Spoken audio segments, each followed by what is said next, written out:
Hey yo para pendengar semuanya, balik lagi bersama Novel Audio dan kita akan melanjutkan cerita Tubuh Suci Kuno part 31. Oke, langsung saja kita mulai ke ceritanya. Di medan perang Kerajaan Phoenix, Raja Kerajaan Phoenix terhempas ke tanah setelah diserang oleh pria bertopeng sebelumnya. Dia lalu memuntahkan seteguk darah dari mulutnya. Para pasukan Kerajaan Phoenix dan Bayu Air yang melihat situasi Raja Kerajaan Phoenix itu menunjukkan kecemasan di wajahnya. Namun si pria bertopeng tidak memberikan kesempatan pada Raja Kerajaan Phoenix untuk memulihkan dirinya. Dia lalu melancarkan rentetan serangan petir untuk membombardir Raja Kerajaan Phoenix. Raja Kerajaan Phoenix tidak punya pilihan lain selain menahan rentetan petir itu dengan perisai api miliknya. Di dalam perisai itu, Raja Kerajaan Phoenix berusaha untuk tetap tenang dan memulihkan dirinya. Namun tiba-tiba, dia merasakan sebuah sosok muncul di belakangnya. Sosok itu langsung menempaskan cakarnya dengan kecepatan yang sangat tinggi. Hal itu membuat Raja Kerajaan Phoenix gagal bereaksi. Dan ceras, Raja Kerajaan Phoenix kembali terkena cakaran di bahunya. "Apa? Ada satu orang lagi," gumam Raja Kerajaan Phoenix. Raja Kerajaan Phoenix bisa merasakan bahwa kedua orang bertopeng yang menyerangnya sebelumnya sangat kuat. Mereka mungkin telah berada di ranah Shen juga.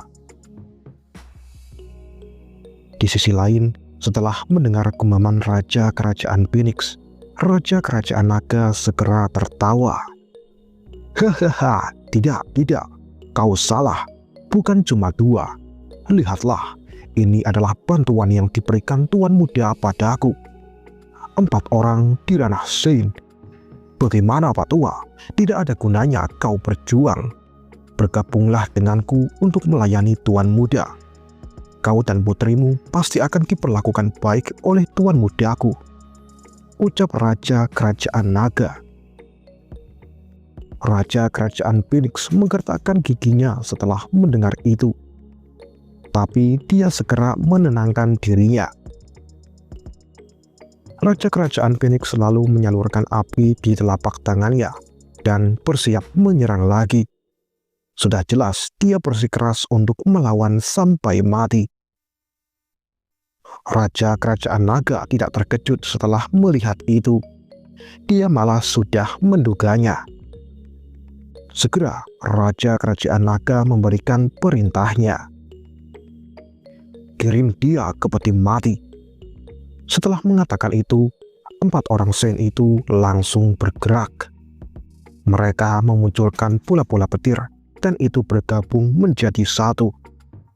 Lalu, sambaran petir yang sangat besar melesat ke arah Raja Kerajaan Phoenix dengan sangat cepat.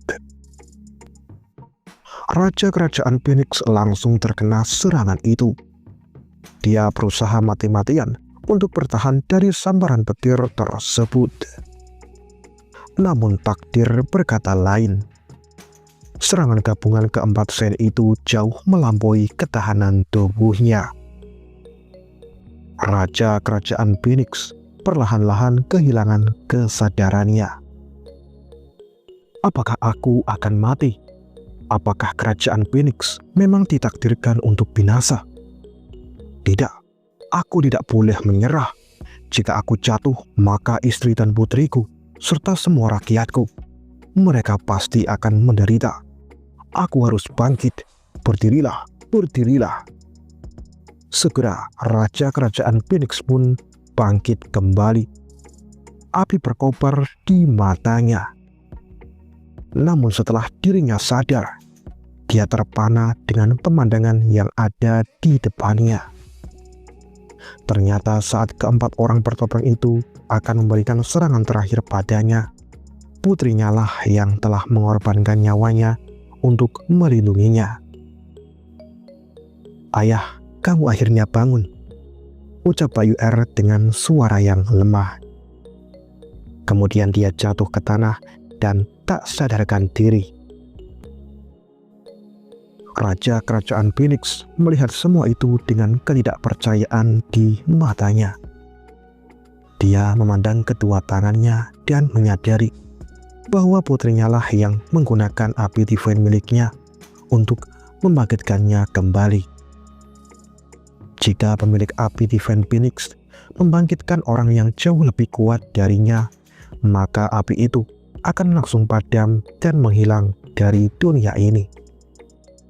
Benar saja, Raja Kerajaan Phoenix melihat tanda kehidupan putrinya perlahan-lahan menghilang di hadapannya. Seluruh tubuhnya langsung gemetar saat melihat itu. Raja Kerajaan Phoenix lalu segera memeluk putrinya dengan penuh kesedihan di hatinya. Di sisi lain, Raja Kerajaan Naga segera memukul orang bertopeng di sebelahnya. "Dasar bodoh, bukankah Tuan Muda sudah memberitahu kita bahwa dia akan menjadikan wanita itu selirnya? Kenapa kau malah membunuhnya?" Ya sudahlah, kita masih bisa mengambil kembali tubuhnya dan menjadikannya sebuah boneka. Itu masih bisa digunakan oleh Tuan Muda, ucap Raja Kerajaan Naga. Tak lama setelah dia mengatakan itu, tiba-tiba, bam, seseorang menginjak dan menendang wajahnya. Raja Kerajaan Naga terlempar puluhan meter dari tempatnya berada. "Hahaha, Kinglong tua, kakekmu sudah kembali," kata orang yang menghajar Raja Kerajaan Naga itu. Itu adalah Raja Kerajaan Macan Putih. Dia akhirnya telah sampai di tempat ini. Beberapa saat kemudian, Raja Kerajaan Kura-Kura Hitam juga datang. Dia langsung mendarat di samping Raja Kerajaan Phoenix. Setelah melihat situasinya, Raja Kerajaan Kura-Kura Hitam menggertakkan giginya. "Apakah aku terlambat?" gumam Raja Kerajaan Kura-Kura Hitam. Namun seseorang langsung membantahnya. "Tidak, ini belum terlambat, masih ada harapan," kata orang itu. Ia adalah Chun Shengqian. Chun Shengqian lalu dengan cepat mengeluarkan sebuah obat dari cincin penyimpanannya. Dia kemudian memberikan obat itu ke Raja Kerajaan Phoenix. Ini, bukankah ini obat abadi?" kata Raja Kerajaan Phoenix. Tapi dia langsung disela oleh Chun Shengqian. "Jangan bicara omong kosong, cepat berikan ini pada putrimu. Kalau tidak, dia akan segera kehilangan nyawanya," teriak Chun Shengqian. Sementara itu di tempat lain, Raja Kerajaan Naga berdiri kembali setelah terlempar di tanah oleh tendangan Raja Kerajaan Macan Putih sebelumnya. "Bagaimana kalian bisa keluar dari penjara itu?" tanya Raja Kerajaan Naga. "Haha, bukankah itu semua berkatmu? Kau sangat tidak kompeten sehingga membawa 4 orang Sen itu ke tempat ini. Tidak ada lagi yang bisa menjaga penjara itu sehingga kami bisa lolos dengan mudah," ucap Raja Kerajaan Macan Putih. Setelah mendengar itu, Raja Kerajaan Naga terdiam. Dia melihat ke sekelilingnya dan menyadari bahwa ketika raja lainnya telah mengepungnya. "Hei naga tua, sekarang giliranmu. Menyerahlah sekarang juga," kata Raja Kerajaan Macan Putih. Raja Kerajaan Naga melihat semua orang dengan kedinginan di matanya. Dia lalu berkata, "Apakah kau bodoh? Sepertinya kau sudah lupa bahwa aku masih memiliki 4 orang lagi untuk membantuku." Setelah mengatakan itu, ke-4 orang di ranah Sen itu pun segera berkumpul di sekitar Raja Kerajaan Naga. Raja Kerajaan Naga kemudian berkata lagi, "Ditambah aku sendiri, kita memiliki 5 orang di ranah Sen. Sedangkan kalian hanya bertiga. Apalagi kalian semua telah kehilangan sebagian kekuatan kalian. Tapi meskipun kalian ada di kondisi prima, apakah kalian pikir kalian bisa mengalahkan kita? Kata Raja Kerajaan Naga dengan seringai di wajahnya. Dan part kali ini pun berakhir di sini. Sebagai tambahan informasi, obat abadi yang dikeluarkan Chun Sheng Qian sebelumnya itu merupakan hadiah dari leluhur ke-18 untuknya.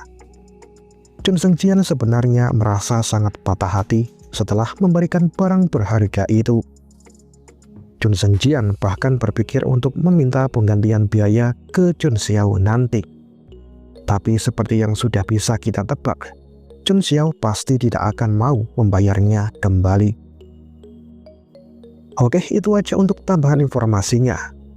Jangan lupa subscribe dan like jika kalian suka video ini. Dan jika nggak suka, tekan aja yang gambarnya jempol ke atas. Dan sampai jumpa di video berikutnya. Akhir kata, bye.